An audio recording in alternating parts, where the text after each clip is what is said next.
So I'm the one who got to Los Angeles and, met with the doctors and unplugged the machine because I just felt like he wasn't, gonna come around, and therefore it was just his time to go. But I felt better in knowing that we resolved a lot of issues and that he had had his say with me to let me know that he was sorry for everything that he didn't do for me and for things that hurt me. And when you get that, you feel, resolved somewhat. Yeah, there's some resolve, there's some peace. Yeah, no, I get it.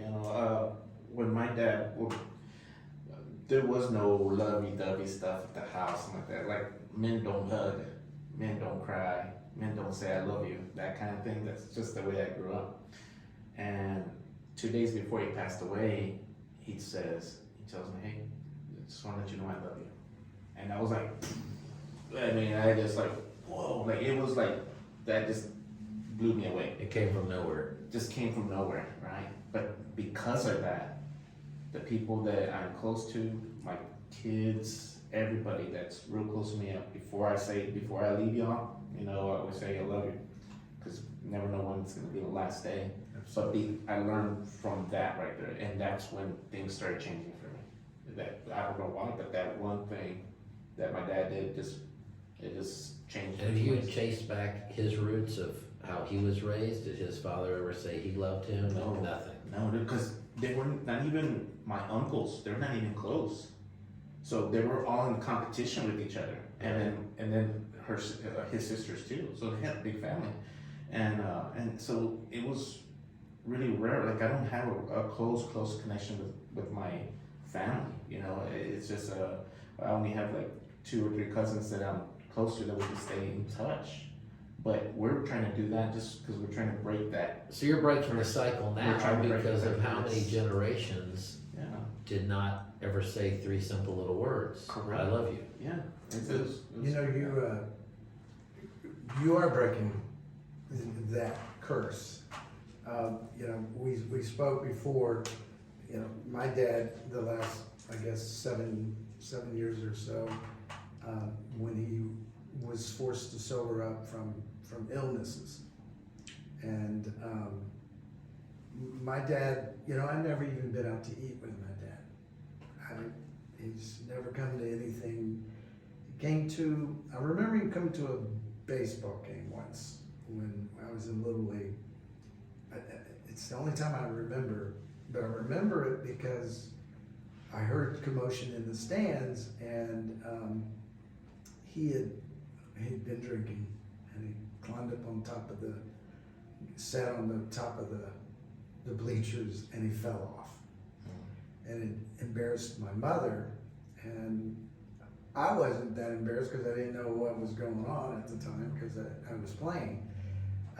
But then I seen her kind of talking to him, kind of telling him to go to the vehicle, and when I look over there, he's standing behind a little light pole, and he's got his eyes like this. Of course, you can see his body because it's not covering his body, and he's doing this every now and again, thinking no one's seeing him. Were they married at the time? They were. My dad was not my father. That's a whole different episode on that one.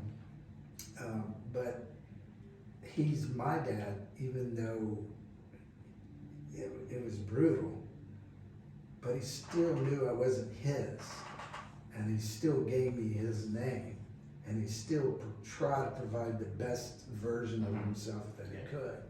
But those 6 years, he didn't go to my police academy graduation. He didn't do anything. In fact, less than 2 weeks after we graduated from high school, now mind you, I got a lot of brothers and sisters. We're the first to graduate, even high school. He came in and he said, "Hey, I heard you guys graduated." We were like, my twin brother and I, and we were like, "Yes, sir." And he said, "Okay, you got 2 weeks to move out. It's time to be a man." No congratulations, nothing. No, and that's I got a lot of love from my mother, but it still doesn't replace. Yeah. Who am I kidding? It doesn't replace you know, little boys need their fathers. Yeah. And, but I really, I forgave him when he had his heart attack. And he had 20 days, I guess, in the hospital where they were just trying everything and said, there's just nothing we can do. Really had some heart-to-heart talks. He never said, I'm sorry, but I knew he was sorry. Yeah. He never said, I love you. But those 6 years during his sobriety, I worked his beat. So I had the opportunity of always stopping by. And I knew he was proud of me. He didn't say it, but I knew he was because he would have a police scanner sitting next to him wow. and listening to my calls. Wow. And hey, I heard you this. Hey, I heard you that. But one day I just got the courage to say, well, I need to get back out on the streets. I said, I love you. And I've never told him that because he's never told me that. I didn't know how he would react. And he turned and just looked at me. He just kind of shook his head. But then I decided then, I'm going to keep saying it. I want him to know I love him. Yeah. And after a short time, after a short time, he said it back. Because mortality causes you to think about it. And that's what it needed. Yeah. So a lot of that childhood stuff, that was, it helped wash it away. Yeah. And so I'm like you. There's not a moment I don't speak to our children and tell them I love you. Yeah. All the time. I want them to know I love them. Yeah. I want them to know that I'm there for them and I'll do whatever I can. Yeah. Same. Yeah. I'm the same. Yeah, absolutely. Well, we can tell, there's something that, you have this big heart, and I don't take it for granted. We don't take it for granted, and I think that's why we kind of bonded with you as well, because we understand, and we're very, we just don't take it for granted. We understand, and we just are very, we just want to make sure that we're very genuine. Absolutely. We all have helped everybody else way too much. And helping others is great. As long as you remember, you gotta help yourself. Yeah, that's It's hard to do. It is. It's very hard to do. Especially when you're programmed that way and then you just keep on getting back into that rut. Yeah, I'm programmed that way. My industry is programmed that way. As much as Stephanie tells me, you need to help yourself. When I got to her venue last night, the clients told me a story about how they asked for 15 things and all she said was yes, yes, yes, of course, we'll take care of you. It's the way we're programmed in our industry of hospitality, but when the client's gone, you gotta remember you still got yourself. Yeah. And I think we all learned a big lesson during COVID, and that is whether it was a financial lesson or whatever, but there's really nobody you can count on but yourself. That's true. Yeah, right. Either your pride won't let you call somebody that could have financially helped you, even though they could, or you're afraid they'll say no, which is even worse than making the call in the first place. Or when you lose a job, or something like that. It's a scary thing to realize you're out there on your own, even though you've helped people. But when you break it down, you didn't help them because you expected something in return. Exactly. You helped them because that's the person you are. Yes. With the heart you have. And for whatever years I have left, I'll keep doing it the same way. Yeah. It's just it's a great thing to help. I don't know if the word is dream or if the word is fantasize, but we all do it when we pass the billboard that says it's $700 million lottery, right? And what would you do with that money? And I truly believe that the 6 of us in this room and the 3 of us talking would do more good with it, because we're fine with where our lives are today. Sure, it would be better to be able to, go pay cash for a new truck, right? Yeah. Or those are the little things. Yeah. But when I read these stories of these past lottery winners, when I'm on hold at work and I see, and my computer, and it's like, look at the last 40, multi-$100 million winners, and the money's gone. And they did nothing to help anybody. Yeah. It's like, we already have our list of everybody we would help first. And we would say to them, we're giving you this because we want to, but this is it. Yeah. What you do with it, you do with it. We're not gonna judge, but don't come back for more. Right. And, we just feel like that comes from our hearts. Yeah, and funny that you say that, but it's really like a mindset right there. You have to be programmed to be able to handle that much money that way, because when you don't, you're just like, you have no idea. Right. There's this guy named Brian Tracy that talks about I know that. Brian Tracy. Yeah, oh Yes. man, he says something really, really special about it. If you're programmed, and you self-sabotage yourself, because for example, let's just say that you make a certain amount of money, and he was saying that a certain amount of income you make comes from your mindset, where you at the moment. But you start making more money, you start wasting it instead of trying to do something with it for the better. So then you're sabotaging yourself. And then when you come back to your normal pay that you're used to, that's because it matches your mindset. That's right. And then if you go broke, well, that's not matching your mindset. So you're working your ass off trying to get back to where you need to be, where you feel comfortable. And it's all here. And yeah, it's crazy. You're so right about the mindset, and I think I've told Terry this before, but maybe not, but at 23, I had $1 million in the bank. Wow. In April of 24, I filed bankruptcy, and it was the greatest year of my life. The year before bankruptcy was a great year. I mean, it was craziness of lavish dinners with 20 of my fraternity brothers, and just craziness that just squandered the money away, bought things I couldn't afford when the money was gone. And I remember that my aunt, my mother's sister, who was 10 years older than her, called, and I was in the house. Again, there was no speaker phones, but you could hear it through the phone. And I hear my mother explaining that, Craig just went, had to file bankruptcy. And I remember my aunt, who used to lecture me, she used to always say, where are you gonna go from up? And I used to say, higher. And she used to say, be careful if you fall. So she said to my mother, what's he gonna do tomorrow? And I remember my mother said, he's gonna get up and go make another $1 million. Because that's the way my mother was. You don't dwell in your past, which may not be good. You swallow your pride, and you just get up and you go. And if you did it the first time, you can do it the second time. But the second time, you better be smarter with what you do. And I think these life lessons, at 23 years old and going bankrupt, were life lessons that you never want to be there again. I mean, it's just, it's not just the bankruptcy, it's everything that entails. It's the stigma, it's the image, it's your self-respect. But if you handle things correctly, it makes you a stronger person. Yes. And that's kind of what we, you kind of look at it in life. But, we talked about in the last conversation about, at what point does an individual feel successful enough? And I'm still waiting for that day, and I hope I get to that point in my life before I'm gone. I think y'all know me well enough. I'm not retiring. Yeah. It's not within me to retire. Yeah. Slow down, maybe. Take more vacations that are pleasurable, maybe. But certainly not to not have a business that I go to every day.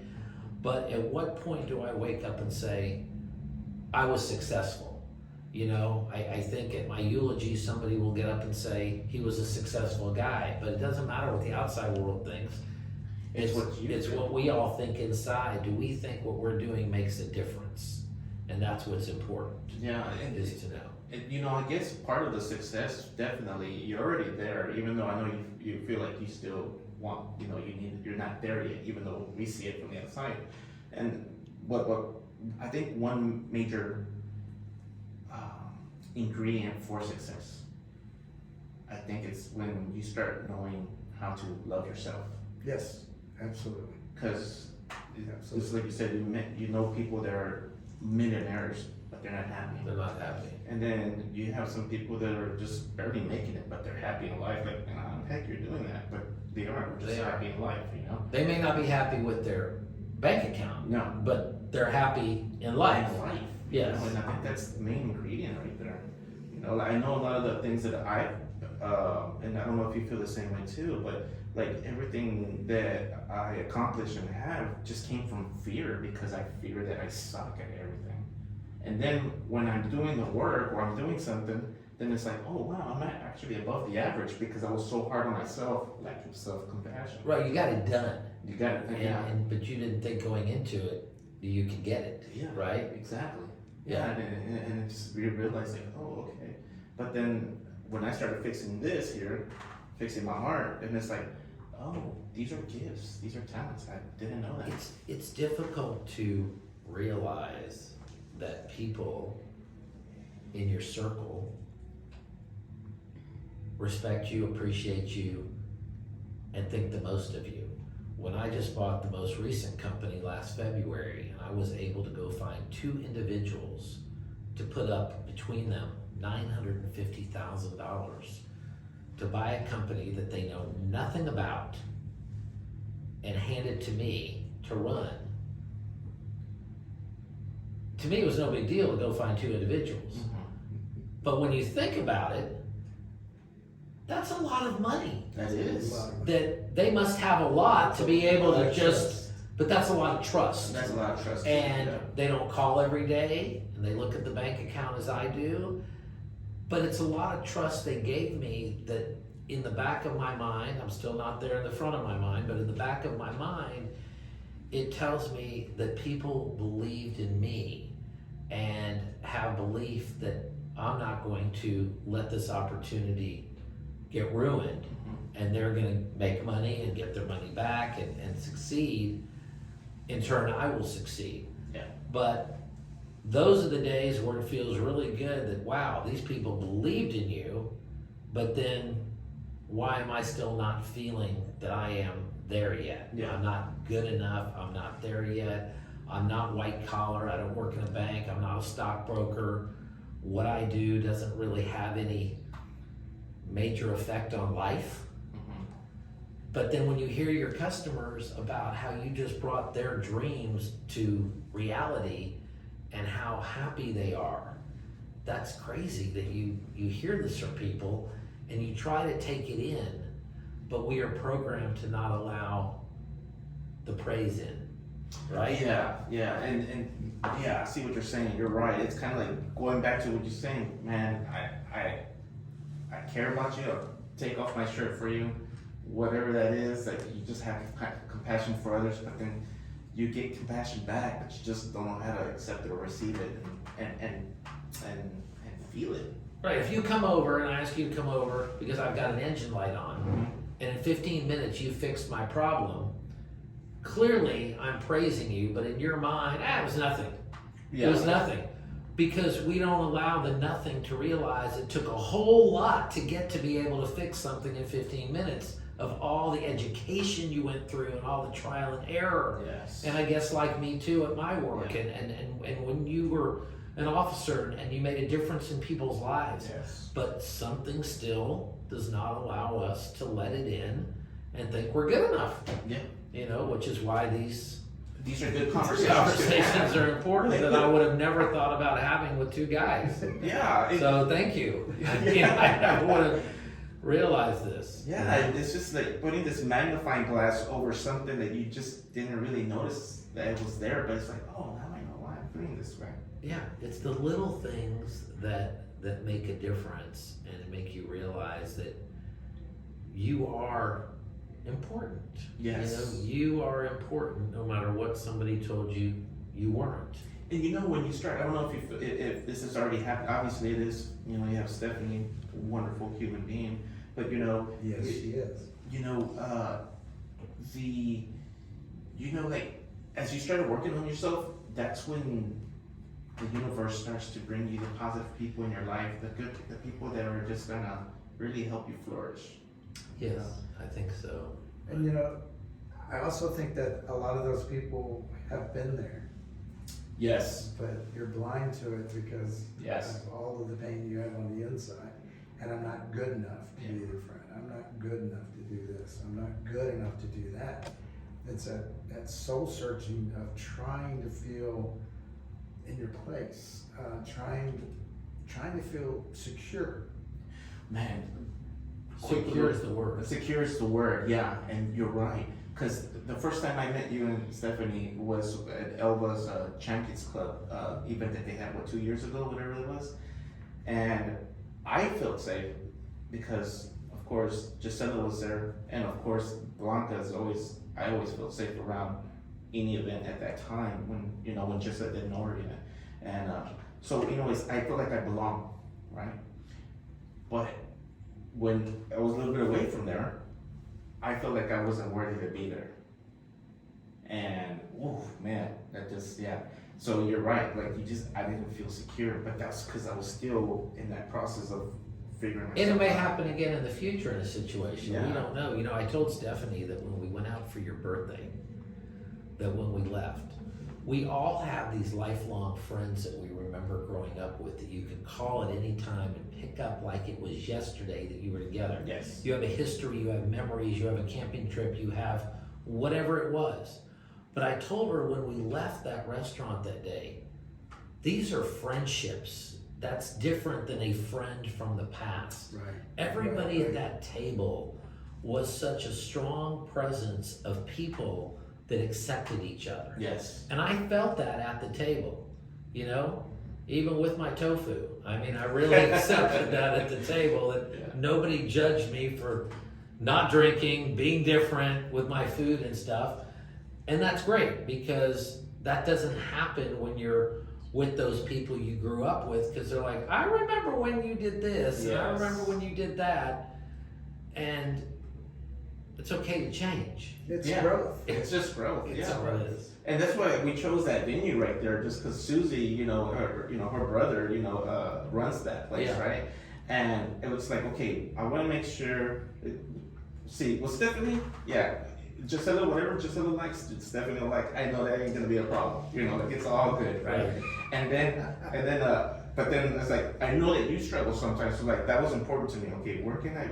Let's see what maybe is great for Craig as well, so that we can all have something, right? And then it's like when Susie says, "I got you," I already figured it out. I'm like, cool. And so yeah, you're right. But that's just because we love our friends. We're really very considerate, Right. It's Well, just we also understand where we all are and where we want to be, but we also understand that village mentality. yes. That That's because we're older than when we were kids, so I don't know about you. that's a big thing. Not the way you act, but chronologically. Chronologically. It takes a village. We know that it takes a village, and being around that group, and I agree, it's so powerful. Mhm. We feed off of each other. We love each other. We pick each other up. Yeah. We don't kick. And We we don't- choose to be Yeah. with each other. Yes. Right. Yes. Like if I had a trauma in my life right now where I needed to speak to a guy, you'd be the first two and only guys I would call. Whereas in the past, I just wouldn't talk about it Well, because you made it safe to yeah. be able to talk about something and not judge me, but try to figure out how do we work it out so you're back in this other place. Correct. No matter what it is, it's something that grows from the words you just used, being a village, Yeah. But the cool thing is, I know that I'm not going to be judged, but I'm going to be prayed for. Big difference, I'm not going to judge anyone, but I'm going to pray for you. Yeah. And I'm trying to practice that not only with this type of friendship that we have, or friends or acquaintances, but with everyone. I'm trying to do that even with the SACR at HEB. Yeah.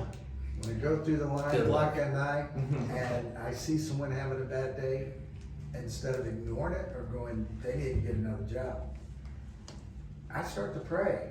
And then I tell them, hey, you okay? You look like you're having a bad day. And it's refreshing to see as I walk off that they've got a smile on their face. Yes. And it's a rewarding good feeling. It's acknowledgement. Not, yeah. It's It's just they- showing, maybe hey, I they see just you. needed to feel like they're not invisible. You're important, I see you.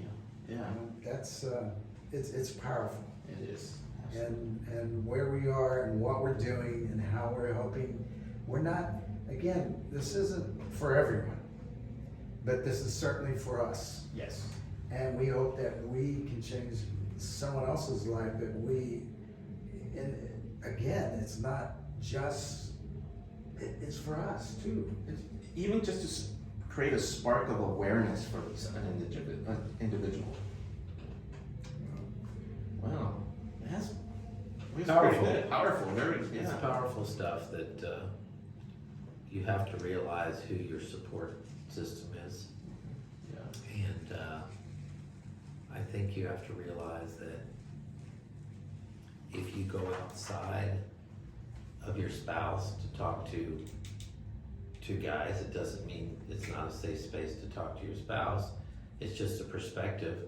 You know, I listened to this therapist on the way home at 2, 3, 4 a.m. from work, who's been around now for almost 50 years, by the name of Dr. Laura Schlesinger. Okay. And, you know, she has probably 15 #1 books out there. And one of them is called The Proper Care and Feeding of Husbands, which is a #1 bestseller that she always tells women she's gonna send to them. And she explains, you know, ladies, y'all are very complex. That's what she says. Women, we are complex. Men are very easy. Kiss him hello, tell him you love him, rub his shoulders, give him food, and you are good. This marriage will be forever and ever and ever. Treat us like a 72 Ford Bronco. We're basic, we're good, we can get around everywhere, and that's fine. And that's it. And that's what she tells all these women is y'all complicate things with men. They're simple. They don't really have the knowledge. That's what she says. So They don't have, we don't have multiplex computers working all together. we do not. We're not thinking about the next move. I Yeah, promise you. yeah. We're having trouble with the one we're in. I tell you what, Craig, it's been a pleasure having you come in. This is not going to be the last. No, Great. It's been very insightful. I've learned even more about I've it. enjoyed this. Yes, yeah. And as you know, I love you. I love you too. Yeah, same here. Love you too. I appreciate your friendship. Anything else? No. All right. This was great. Thank you guys. Yes. See you next time. If you liked our discussion today, Don't forget to hit the like button and also subscribe. Yeah, do it now. hit it, Hit it. Right there. hit it, Right there. Subscribe. please, now.